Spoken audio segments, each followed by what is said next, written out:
Hi friends అందరికి. ఈరోజు అయితే చాలా పులిహోర చేస్తుంది మంజులు అయితే. మమ్మీ చేస్తుందా పులిహోర?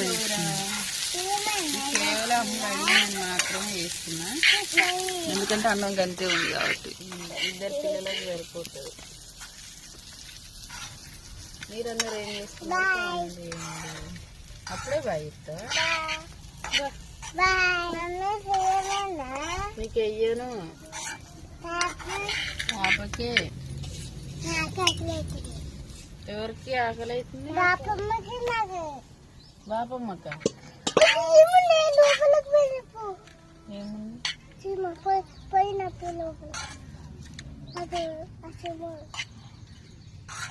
ఈరోజు అయితే మా ఇంట్లో కొంచెం పులిహోర అనమాట. చేసుకుంటారు, అదే టేస్ట్ వస్తుంది.